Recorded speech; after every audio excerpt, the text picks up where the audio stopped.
Shalom, family. Good to see you here. Hope you're all doing well. I know some of you are in Arizona. I do have subscribers in Arizona, and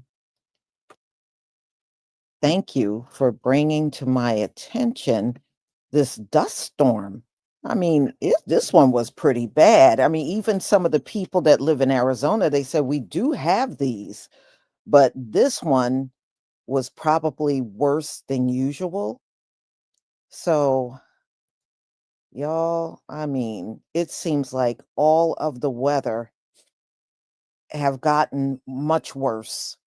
It just seems like everything, all the weather, I can't speak, all the weather patterns have certainly gotten far worse than what we're looking at. And it just seems like each storm is massive. Number one, they're huge. And then on top of being huge, they're very powerful. So a couple of you sent me this story, so I thank you. So we're going to watch the dust storm from people that were actually there and witness it. And they speak about how bad it is. It looks like it was a lot of wind in that storm. I don't know if that's the norm. It probably is. I mean, in order for the dust to move around, it would have to be pretty windy. But yeah, I mean, that thing is bad. Yeah, it did. You're right, Capricorn Black. It did look like Mad Max. I remember that movie. I remember back in the day. Wasn't that Mel Gibson? I think it was. Wow. All right, y'all, let me go ahead and share my screen.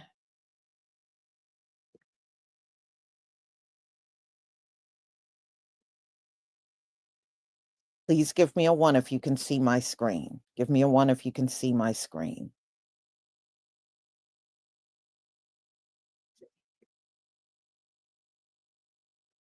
Thank you.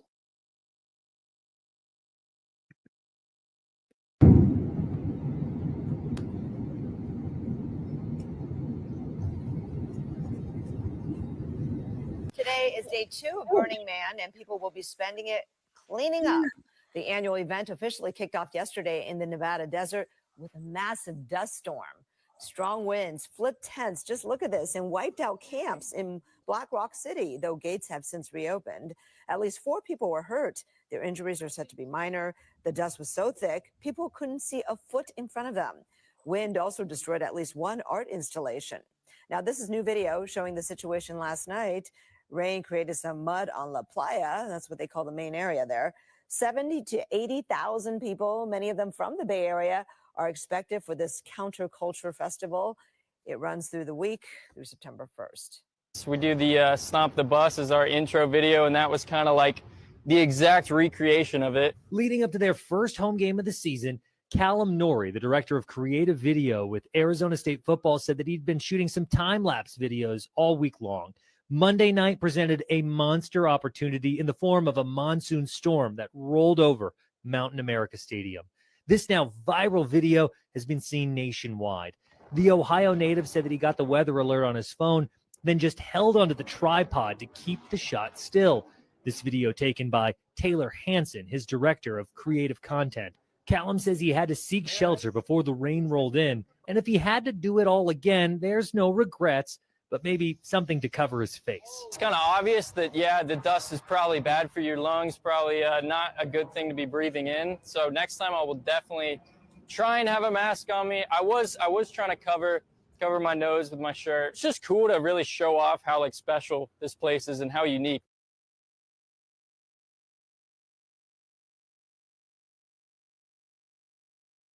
Overnight, apocalyptic scenes unfolding in Arizona. Holy. A massive dust storm blanketing the Phoenix metro area. This time-lapse video showing the imposing wall of dust engulfing Arizona State University's football stadium and blotting out the sun. The towering wall rolling in, an incredible view from above showing the sheer size of the storm. It goes up thousands of feet and it rolls and it's fast. Scared the lights out of me. Drivers hit with monsoon rain and winds of up to 70 miles an hour as the dust storm, often referred to as a haboob, rolled in. plunging the city into zero visibility. You couldn't see anything in front of you, and it just got really dark. It felt like I was found in an apocalypse. At Sky Harbor Airport, a ground stop ordered. Literally nobody will launch into it. The airport damaged, its roof leaking. Over 300 flights delayed. In the powerful storm's wake, debris left in the streets. Nearly 50,000 customers left without power. Hey everyone, I'm the last person at the school. I'm grading papers and I noticed things were starting to change. This is a gigantic dust storm headed west from the Chandler and Mesa area. It's almost on us. If you look out this way, this is Mesa and Tempe, and you can actually see the wall coming towards us. It looks like about a couple miles off now. It is so huge and so awesome. I don't think I've ever been up high when it comes, and it's overwhelming. You can actually see the individual like plumes of dust. Here it comes. Drive safe, everyone.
Could you imagine this huge cloud of dust rolling at you out of nowhere? Because that's what happened in Phoenix, Arizona yesterday.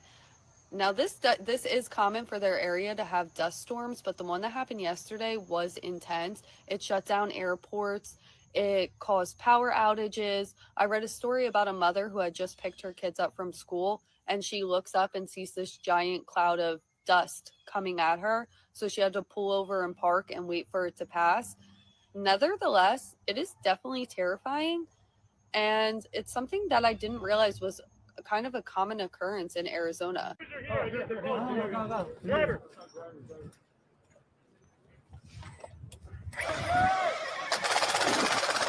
This is what Twilight looks like. This is what Twilight looks like. Twilight language. Woo! Nothing in life comes easy. Let's go. Let's go. That's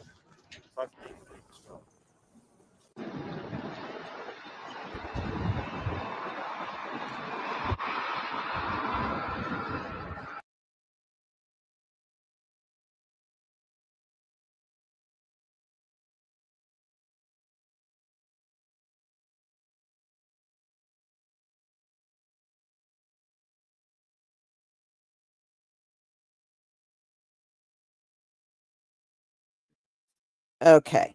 And I think another crazy thing about this storm, it caught them off guard. Now, when I looked at that one split view, boy, that rain was coming sideways. I mean, it was like, damn. So they had a monsoon, and then right after it, that's when the dust storm came. So I think it really caught them off guard. And then on top of that, it was referenced. I mean, it caught them off guard. And on top of that, they said it happened at a time when it was real busy. The children were still in school, people were still at work. And, I was listening to some other videos that, of course, had music on there. They said it's horrible to get on the road and get hit with those things because you can't see. The visibility is like zero. You literally can't even see what's in front of you. And I know that's got to be scary to be driving and then one of those things hit. But wow, that is unbelievable. No, that's not true, CJ. I referenced the Heavenly Father in all of these storms. And of course, he's responsible. That's a no brainer. This place, as I said on other videos pertaining to the weather, I said this place is under judgment. I have said it many times before. I don't know why you haven't heard me say it. So, anyway, y'all, let me tell you, wait until the winter get here. That's why I'm saying, especially in places where it snows, what kind of blizzards are going to hit these places? How many inches will be on the ground? You know what I mean? This whole year, this whole year, the weather has been intense. This entire year. And it's just been crazy. Especially here in my state where normally in the places where it's flooded, they don't get hit with floods, but now they're getting slammed multiple times with floods. And on top of all of that, a lot of these people are being displaced. Homes are being lost and people have to be moved around. A lot of people have suffered damage, thousands of dollars in damage on their houses. And, just like any storm, even these dust storms I was reading, they kill people too. That sand gets into your lungs, it can kill you. So it's very dangerous. It is very dangerous. The wildfires. Yeah, the wildfires have been going crazy for the last several years. Y'all remember, because we were talking about Asheville, North Carolina, a sundown town being wiped out. Well, Paradise, California was sundown, and a wildfire took that entire town out. I was reading Paradise, what they would do if any Black families moved into the town, they would burn their house down just to get rid of them. That's how rotten those people were in Paradise. So, but they lost their entire town. And if you remember, I think a year or two ago, another fire hit in that same location. Some of them were attempting to come back into the town, and another fire came in there and hit it. So the Most High is like, nobody's ever going to live here again. Nobody will ever live in paradise again. Reminds you of the story of Sodom and Gomorrah. Once he wiped those places out with fire and brimstone, those places never ever came back. Never. And look, Asheville can't even make a full comeback. The government done cut off funding from them. So they're saying they can't even fix everything. Some of their roads are still destroyed. And the people were thinking FEMA. And Donald Trump kind of made them believe FEMA was going to be there to help them. Donald Trump pulled FEMA out of there and cut off the funding. That's what Donald Trump did. And those folks look just like him. So they have been, especially their governor in North Carolina, have pretty much been begging DC for help, and that help ain't coming. So those folks, if you look at Asheville, a lot of them are in trailers now because their homes are gone, and they're never going to get homes rebuilt up in there, not unless they do it themselves. If they don't do it themselves, they are screwed and stuck in those trailers that they're in. Mhm. Mhm. And we don't know about how many of these towns have been wiped out. It's not like the news have been telling us. They haven't. The Most High could have wiped out hundreds of these sundown towns, and we just don't know it. You know, I'm sure Asheville and Paradise were not the only two that have been wiped out. It's probably been plenty more wiped out. We just didn't hear about it.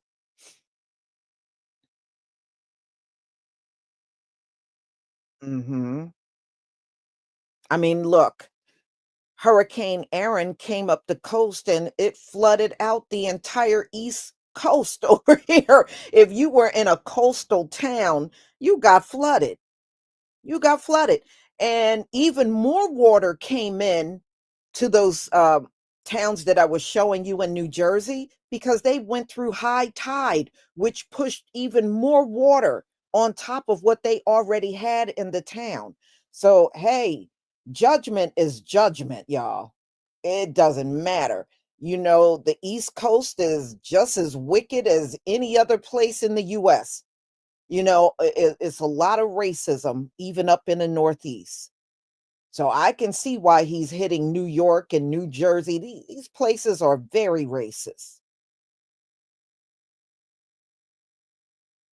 Mhm. Ghost towns. Yeah. Keeson. Yeah, you said ghost towns in the Midwest. Yeah. We have towns like that here in New Jersey where they used to have a lot of people, but hardly nobody is there now. We got places like that too.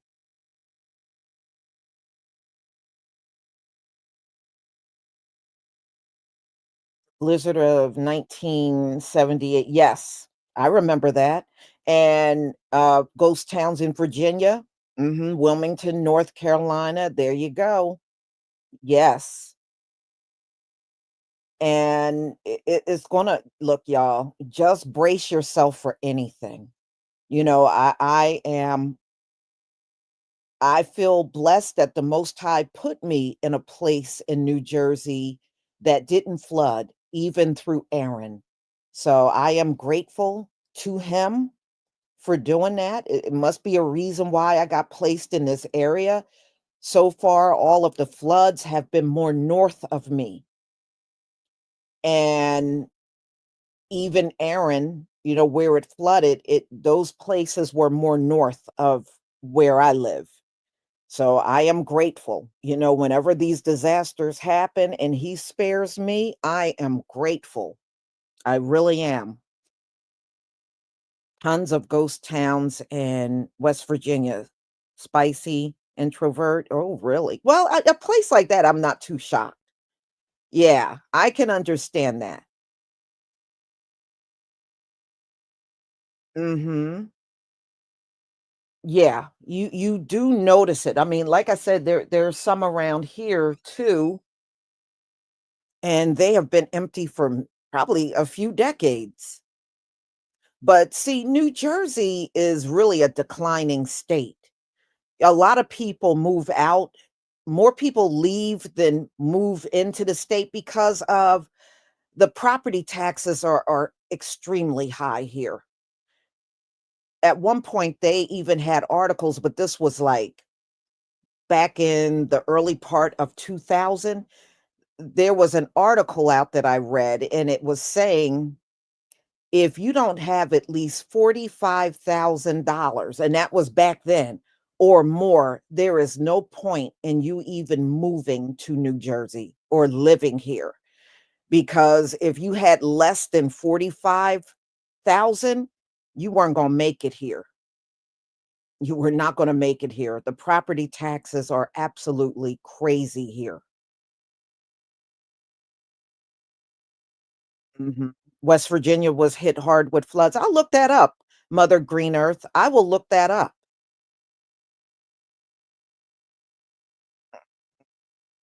Oh, sundown towns don't change, y'all. So when people say, "Oh, well, that used to be a sundown town," sundown towns are always sundown towns, y'all. It does not change. It is no such thing as a place used to be a sundown town, but it's not anymore. No, it's still a sundown town, y'all. It's still one. Especially if them folks are still the majority in the town, it's still a sundown town. That does not change. And it's still going on with all of the black truck drivers that are disappearing. Some of them were found unalived and some have not been found at all. Okay, what does that tell you? That's why trucking can be a very dangerous place if you don't know. Now, the older, one thing I do notice, the older truck drivers know better. They do. But I think these young guys that don't know where the sundown towns are or don't even know about them altogether, they're the ones that are getting caught up. And I think these trucking companies are really evil for sending a melanated man to a sundown town. They should know better by now than to do stuff like that. I put some of it on the trucking company. They know where they're sending you, y'all. Don't think they don't know. They know. And I put some of the blame on them. Why would you send this melanated man to do a delivery or a pickup in a sundown town? You know what I mean? A dime divine, thank you so much for the super sticker and your support for my channel. But I think, even if it's among the brothers that are driving, I think, people should share what's going on out here, the locations not to go to and the locations to go to. I think some of these young drivers out here, it might help if you talk to a more experienced driver that have been out there for many years and they know these different locations and can tell you what to avoid. Because, see, at the end of the day, the trucking company just want to make money. They don't give a shit about you. They don't care. They just want to make money. Mm-hmm. So, y'all, thank you so much for being here. I do have a few more things coming up, but I will look up West Virginia floods. I will definitely look that up. So, y'all, have a wonderful day, and I will see you later. Shalom, family.